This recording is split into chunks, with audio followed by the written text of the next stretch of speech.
अस्सलाम वालेकुम dear students, आज हम पढ़ेंगे external forces of the earth. Have you seen a sculptor working?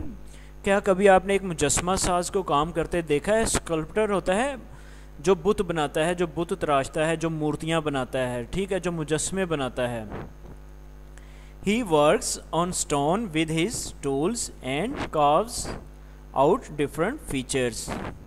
खाब्ज होता है नक्शो निगार बनाना, यानी उसको काटना, काट के उसको जो नई शेप देना, उसको डिफरेंट स्टाइल्स में बनाना, ये खाब्ज कहलाता है। जो स्कल्प्टर होता है वो स्टोन के ऊपर टूल्स की मदद से मुख्तलिफ नक्शो निगार बनाता है और उसको एक नई शक्ल देता है, डिफरेंट फीचर्स, ठीक है, उसके मुख्तलिफ फीचर्स बना देता है। In the same way, when a part of earth is uplifted by the internal forces, बिल्कुल इसी तरह ज़मीन का कोई हिस्सा अगर वो ज़मीन के ऊपर उठ जाता है, थोड़ा सा ऊपर हो जाता है, winds, rivers, glaciers and sea waves carve out different features on it. तो इसी तरह जो हवाएं होती हैं, दरिया होते हैं, इसके अलावा ग्लेशियर यानी कि बर्फ़ के पहाड़ और समुद्री लहरें यानी सी वेव्स जो होती हैं, वो उस पर ऐसे काव्स करती हैं, यानी ऐसे नक्शो नगार बनाती हैं कि उसको डिफरेंट फीचर्स में कन्वर्ट कर देती हैं, उसमें मुख्तलिफ खसूसियात पैदा कर देती हैं। These are the external forces of the earth. ये ज़मीन की एक्सटर्नल फोर्सेस हैं। कौन कौन सी? Winds, rivers, glaciers and sea waves are external forces of earth which change the features of the uplifted area of the earth. Dissected coastlines, valleys, lakes, waterfalls, various plateaus and plains etc. are formed by these rocks, these forces. Dear students, कटे फटे साहिल, वादियाँ, झीलें, आबशारें, मुख्तलिफ़ किस्म के plateaus और मैदान external forces की वजह से वजूद में आते हैं। डाइसेक्टेड कोस्ट लाइन्स कहते हैं कटे फटे साहिलों को, ठीक है।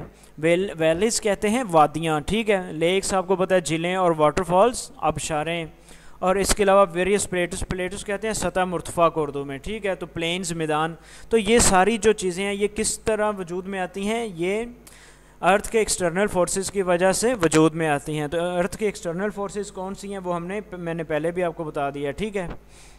The next one heading is mountains.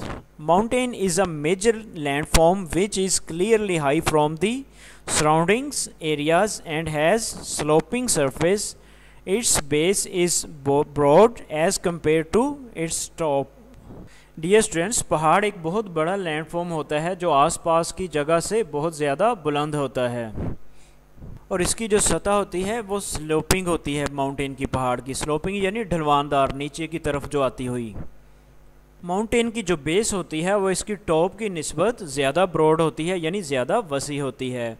मतलब पहाड़ जो होते हैं ये नीचे से बहुत ज़्यादा वसी होते हैं और बुलंदी पर, टॉप पर जाकर ये कम चौड़ाई में कम हो जाते हैं। Interesting information, दिलचस्प मालूमात। The oldest mountains on the earth came into being about 400 million years ago. They are called Caledonian Mountains. यानी दुनिया के जो सबसे ओल्डेस्ट माउंटेन्स हैं, पुराने माउंटेन्स हैं, वो आज से 400 मिलियन साल पहले वजूद में आए हैं और इनको कैलिडोनियन माउंटेन्स कहा जाता है।